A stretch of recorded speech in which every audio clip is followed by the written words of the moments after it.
Welcome to the Builders of Authority podcast, a show committed to helping you build authority for your brand. In the realm of business and personal branding, authority stands as a cornerstone. Authority isn't built overnight, it's built over time. So join us as we build something remarkable together. And now, here's your host, Adam McChesney.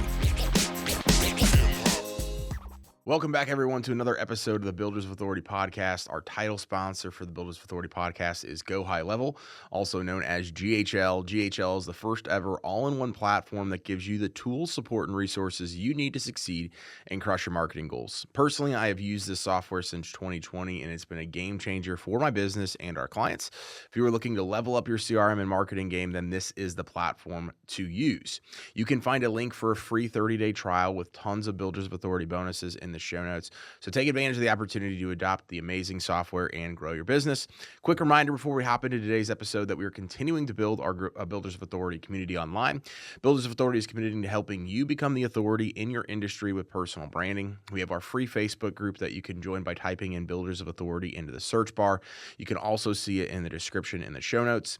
In that group, there's daily content, weekly live trainings, and much more. We have our BOA mastermind, which includes a private Facebook group, live weekly trainings and sessions, access to our personal branding course, and more. Check out buildauthority.co or send me a DM on social media to have a conversation. Today, we are coming to you live from Half Coast Studios here in St. Louis, Missouri. I'm joined by someone I actually got the opportunity to meet earlier this year. Funny enough, we had actually been connected online, and we're both at an event in Wilmington, North Carolina, of all places. But he left, I think, a day early. I came a day late, a day and a half late, so we literally had just missed each other. But after that event, we got connected, grabbed lunch, and started talking about life and business. We have a lot of similar philosophies and mindset around this stuff, so we clicked right away. He attended our BOA live event and ended up signing up to be in our mastermind. And crazy enough, both of our guests today, the guest that's coming after as well, both went to the live event and then joined our program after. My guest today is Dallas Roach. Dallas is the owner of Aqua Rinse, which is an exterior cleaning company here in the area, as well as Gateway Glow, a holiday lighting and Christmas lighting business.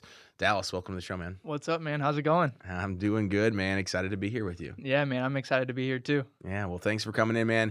I know you're a busy guy, but it means a lot to have you here on the podcast. Obviously, I know a little bit about you, but give a quick overview to the audience about who Dallas is. Yeah, for sure. So we started our company last year, January 17th. We had never, obviously ran a company before. Me and my best friend, Patrick Wigginton, my co-owner, we just kind of dove in head first. We started watching YouTube videos on power washing, and we were trying to get out of the industry. I was in warranty phone sales for about 7 years, and then he was a roofer. So he had just had a baby and was trying to get off the roof to avoid accidents the best that he can. Yeah. And I wanted to get out of warranty sales, so we kind of put our heads together and came up with Aqua Rinse, and we watched YouTube videos and kind of turned it into a business and been crushing it pretty much ever since. That's phenomenal. Yeah. And so growing up, did anyone in your family run businesses, or where did kind of the entrepreneurial bug come from? I've just kind of always been interested in it. My uncle does own a roofing company, but wasn't really until later in my life that he had started that. Yeah. But yeah, I've just kind of always been interested in the entrepreneurial stages, or and kind of seeing the people that are doing it, the financial freedom and kind of being able to make your own decisions always appealed to me. Yeah, so you're a little over 1 year in, about 1.5 years in at this point. What's like the highest of the highs that you've had, and what's the lowest of the lows? Yeah, some of the highs, we were able to secure a $14K job, I think it was month 3 or 4. Wow. That was from one of our referral partners. I was always told after doing warranty sales that I was making around $150K a year. So I was making good money. To leave that, people told me I'd never make that money on my own. So being able to secure a $14K job and us finishing it in 1 week, Yeah. I was able to see that, I can actually go out on my own and, make the money myself. Yeah. Some of the lows, Patrick actually just had a work accident. That's something that we are dealing with now. But we were setting up systems in place for me to leave when my baby comes. So now that he had an accident, we're able to, still stay sustainable. Paychecks are still coming in. We just had to make a few changes. Yeah. So you were, kind of building for the future, although something else came up. It allowed you guys to be able to have some flexibility. Exactly. Yeah. We were planning for me to step away for about a month when the baby comes, but Yeah. now, with him and everything, it's been pretty smooth since everything happened. So Yeah. Well, that's a testament to doing the work and putting those processes and systems in place, which aren't always the easiest thing to do, yeah. especially starting out. So that's incredible. What was the transition like? So I know you mentioned like people told you, because I had a similar thing. Like I made $200,000 my first full year in my new role at ResMed in medical sales, and then I left about a year and a half later. And so everybody's like, "You're never gonna make that. You're absolutely crazy." So obviously you were getting probably some like, you know, pushback or backlash or whatever, right? But like, what was going through your head leaving that, and then what were some of the things that you experienced kind of Yeah, from I that mean, transition? really in the beginning when we transitioned, it was, how can I get out of this job that I'm in now? Because I was making great money, but at the end of the day, the money wasn't doing it for me Mm-hmm. anymore. I wanted to, have a sense of worth rather than just selling to people over the phone. And I was making 100% commission. Mm, So I had no like base pay. So I was yeah. like, if I'm selling 100% commission, I might as well be selling for myself. Yeah. And that's kind of what pushed us to do it. And then, with Pat being a roofer, he just wanted to get off the roof. Yeah. So, you were just looking up, like, did you guys do research on a bunch of different industries before you came on pressure washing, Well, or how did that come? yeah, so me and Pat actually lived in Florida together Okay. for a few years. And we came up with the Aqua Rinse logo down there, but it never actually like caught fire down there. So Yeah. we held it off. We both moved back to Missouri, both kind of split ways. He went back to work in the roofing. I went back to warranty sales. And then I think it was about after a year or two, we came together and was like, all right, what are we doing here? We Yeah. got the logo. We just need to put our heads together and make it happen. Yeah. And then we just started watching YouTube videos and kind of learning from that, and then just, put all of the effort into it and made it happen. Yeah. Well, it's an incredible story, and it's one that I think a lot of people need to hear at times, because you didn't know anything. It's not like you came from the industry or anything like that, and so that there's so much opportunity with YouTube University, right? I tell people that all the time. Is like, if you truly do want to run your own business and become your own boss and be an entrepreneur, there's literally no reason or excuse that you can't make it happen. Like, there's just not anymore. Yeah, and I'm a perfect example of that. As I always tell people, like, when I first started this, I didn't even know what a power washer looked like. You could have put all outdoor equipment in a line, and I wouldn't have been able to name them. Maybe the mower. That would have been about it. But Yeah. I'd just always been in an office setting and always paid people to cut my grass or clean my house. So I had never done it. Yeah. So, after watching the YouTube videos, and we actually went and got training for some of the guys in North Carolina. Yep. And after getting that, we just doubled down on everything and kept it moving. That's awesome. So have you fallen in love with the industry from like the day-to-day of the pressure washing Yeah, stuff? I think I've more than the pressure washing, just the business aspect of Yeah. it, being a business owner, Mhm. everything that comes with it. It is long days, Yeah. I'm definitely putting in a lot more hours than I was doing warranty sales. Yeah. But I'm getting more out of it, Yeah. and I'm building something. That's awesome. And I tell people all the time is like, I think really what you're seeing right now in the marketplace, primarily in home service businesses, and in a lot of different industries, but I think home services is a good place to obviously describe this. But right now and in the future, there's less demand than there ever was for some of the larger projects like roofing and remodeling and things like that. Pressure washing is a little bit more recurring stuff. People are going to, need it all the time. But in those particular instances, there's more competition coming Right. into the market as well, which I'm sure you've even seen since you just started.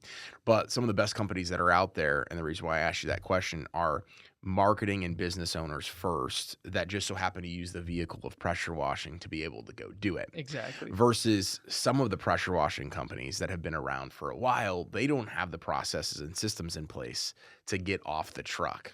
And so they've been in business for a long time. Something happens to them, the owner or their business partner, and it completely crushes the company. Right. So those, I think, are the companies over the next couple of years that you're going to see that really struggle to continue on the path that they were. I don't know if you have any thoughts on that. Yeah, and that's kind of the whole thing is, if you would have asked me 2 or 3 years ago if I'd be a power washer, I would have said no way. You Yeah. know what I mean? Mhm. Like, it is a vehicle 100%. Me and Pat don't plan on being on the truck. We were already, moving out of that. We had moved me into sales. I was off the truck within, after our first year. Mhm. We had hired an employee. So Pat was leading the truck. We were ready to hire a lead so Mhm. that truck could go, and I would have been the salesperson for that truck. Yep. But yeah, it's just a vehicle really to get us in. And that's when we were able to start Gateway Glow. And then we had started our third company, Gateway Direct Outreach too, which is just an EDDM, like direct mailing and canvassing company for local businesses. So That's a awesome. B2B type play for us as well. That's super cool, man. And so you talk about the Gateway Glow stuff. Talk to me a little bit about, I know the story, but how did that kind of come to fruition? Yeah, so after, we did about 6 figures in washing our first year, but we knew that we were going to hang Christmas lights, but we didn't really know what all went into it. So we met with Jared Chanowski, got to meet up with him at the Huge, and he kind of just sparked our interest even more, and we realized there is an actual white glove service for this stuff, and people are paying, $1,000 to $4,000, even $10,000 for a residential home for Christmas lights. And that was my limited belief, not thinking people would pay that. But you just have to send the quote, send out the numbers, and we ended up doing $40K in 6 weeks. Our very first year of Christmas lights. Now we did go and get training by Donovan Questenberry. And after we got the training, we just hit the ground running. That's incredible. And it was great. And it's one of my favorite industries. We get to wear the Santa hats and get to play the role as the elves for the kids. It's really fun. Yeah, well, I'm excited to partner on the site we have going on. I think we're going to have a good year. So that's incredible, man. And so a lot of obviously what you've done. So let's transition a little bit. You've got the business, but you've done a lot of networking. You've done all the different types of marketing for your own business. Now you're kind of doing some B2B stuff as well. But I think one of the things you've done a good job is kind of really all the things that we talk about in Builders of Authority too, which is the local networking, getting your name out there, building referrals, and just doing a good job of having people know Dallas and Patrick, and then obviously the company as well. What has that done for your business in the first year, and would you have been where you're at without doing all that? Yeah, so I don't think so. Honestly, local networking has been huge for us. We joined a group called Master Networks. They've been great. We did, I think it was 25K ROI our first year with them. Which was insane. We only pay like $75 a month to be a part of that. And we go every Thursday. It's from 8:30 to 9:30, and it's all local business owners in our area. So in the beginning, when me and Pat talked about it, he didn't know if it was going to be worth it because he was always the construction guy, didn't know about the marketing side, and I was like, dude, just trust me. We got to go to one meeting, you'll see it. After that first meeting, he was hooked, and then we've been going ever since. That's amazing. That's amazing. So what are some other forms of marketing and advertising that you guys are doing for the business? Really, we do the door-to-door stuff. That's been great for us. We always pass out flyers, knock on the door, talk to all the or when we go to a house in a neighborhood and clean it, we'll hit about 20 to 30 houses around that and let the neighbors know that we're just finished a job in the neighborhood. We also use yard signs.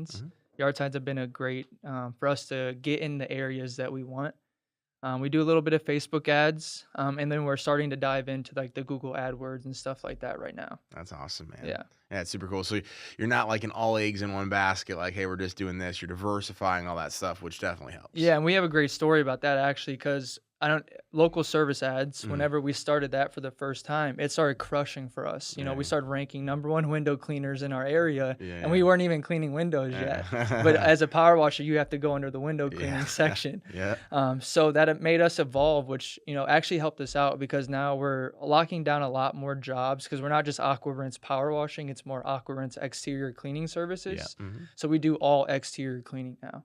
And when we did that, it helped open up the door for us. But when we did local service ads for the first time, we kind of stopped all of our other ads because it was crushing. We were getting like 2 to 3 phone calls a day, and that was enough to keep our schedule booked. So, but then something happened with our account that I didn't update our business license or submit it. So they shut us off. And then for like a whole month, our ads weren't running. And then like we were trying to get stuff restarted, but that was, a very moment that was like, okay, can't put all of our eggs in one basket. They have to be diversified.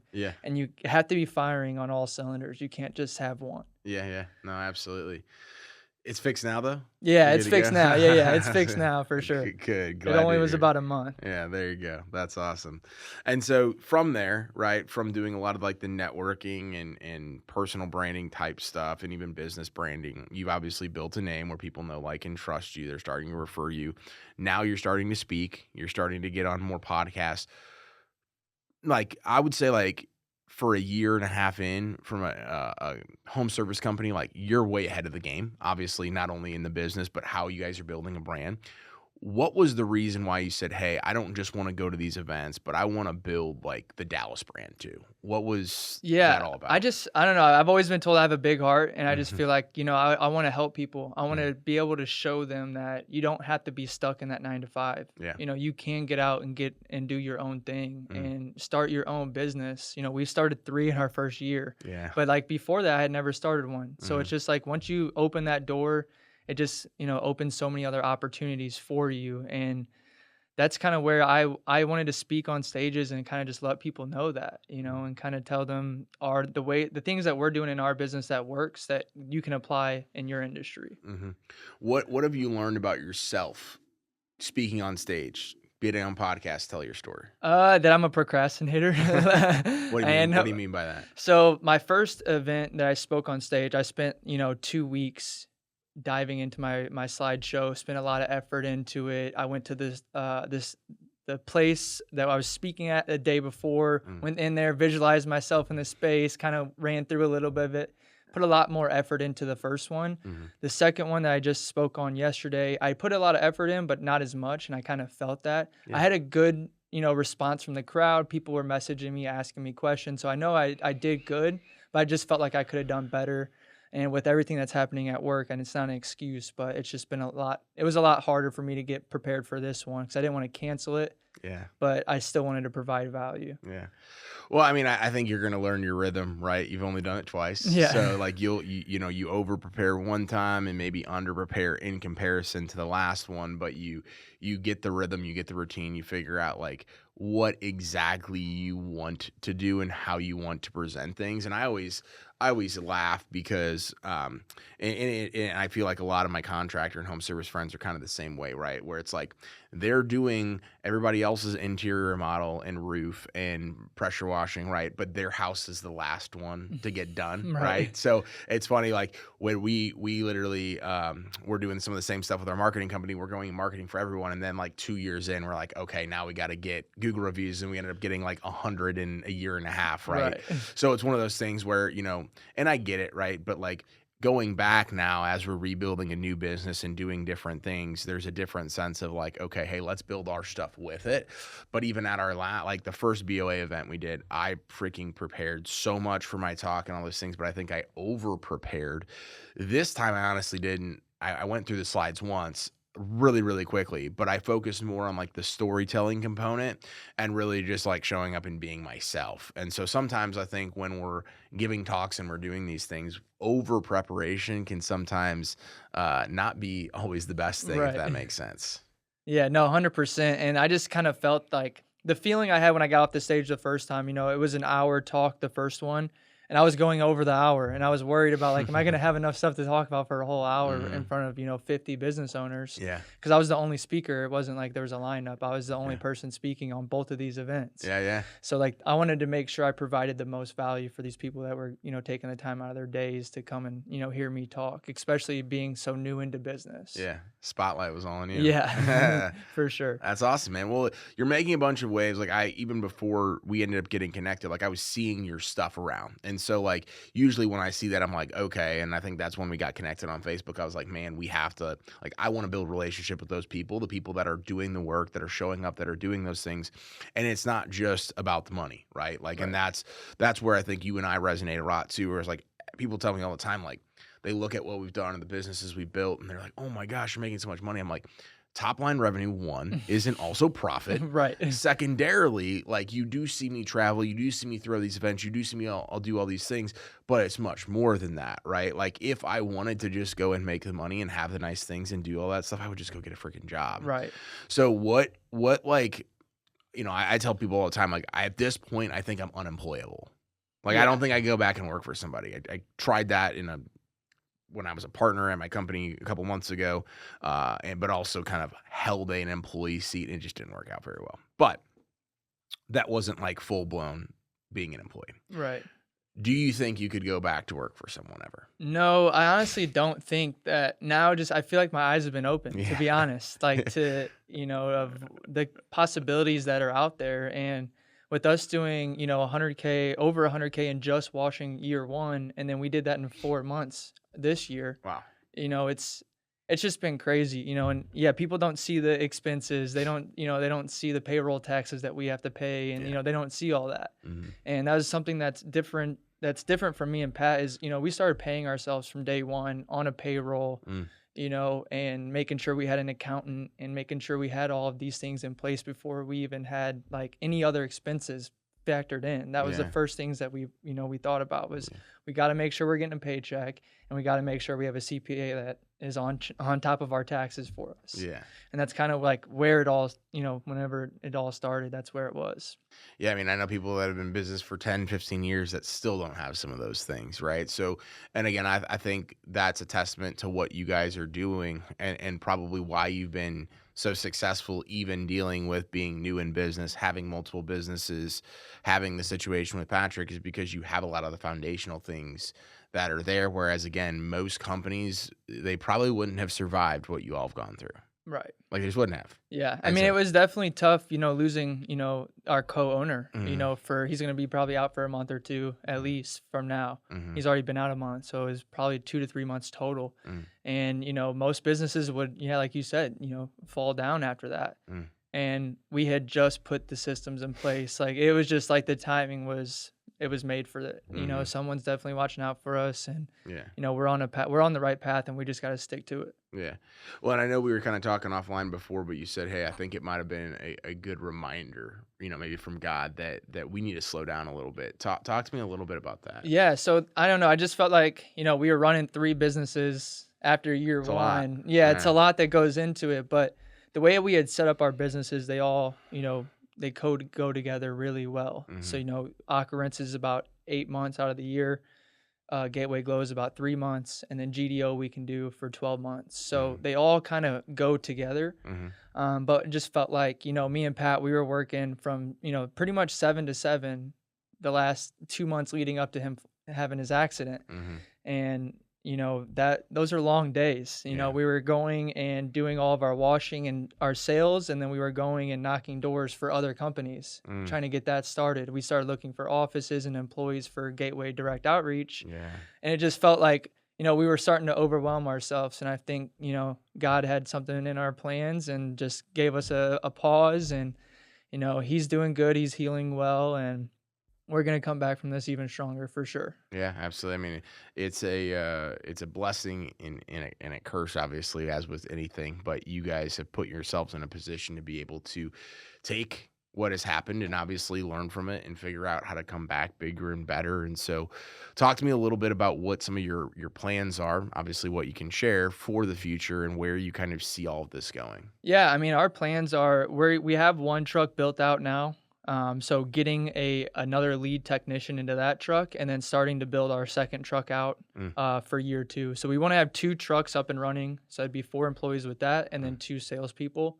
So by year 3, we want to have a total of 6 employees, and then me and Pat. So a total of 8 people in the company. Mm. That's our goal. We had goals for 250K this year on washing. We're probably not going to hit that this year, but we got pretty close. So.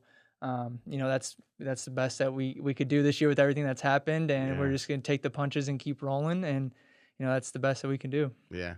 So you're talking about this new company that you launched that is more B2B. So obviously like Aqua Rinse and Gateway Glow are more of like, hey, like when one's on, the other's off for the most part. Yeah, This one's a little bit like year round and things like that. And so you mentioned like, hey, we saw an opportunity based on probably like your connections and market research and things like that, but also stuff that obviously you guys were doing for your own business that you saw, hey, if we can get other business owners on this can obviously go work for them as well.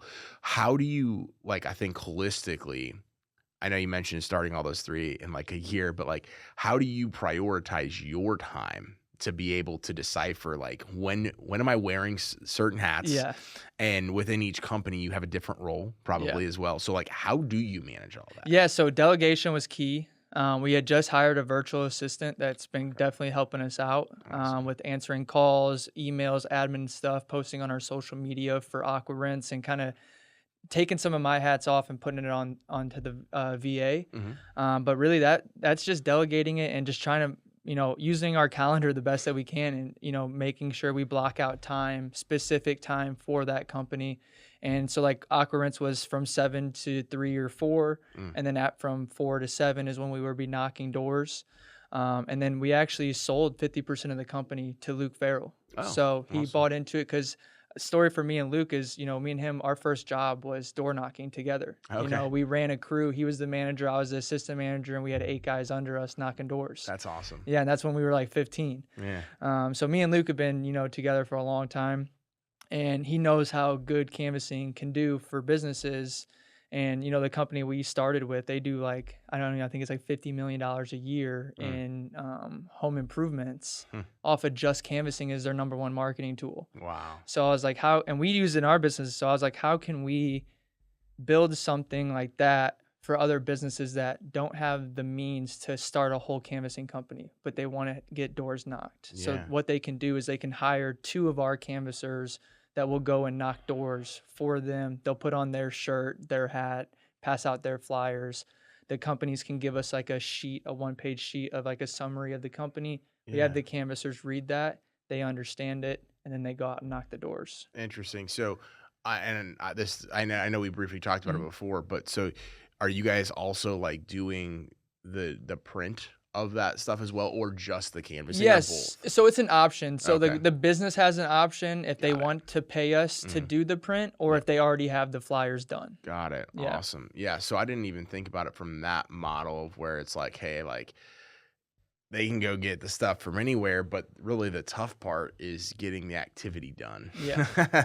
Unless you're just going to go do mail, but that's always not as effective as well. Yeah, because if you don't know how to run a canvassing company, you could hire kids, and this does happen. People that just will throw away your stack of flyers or go sit on a sewer and smoke a cigarette and not knock doors for you. So we kind of provide the peace of mind that we've vetted these people, and they're going to be knocking the doors, and they're going to get it done right. Yeah.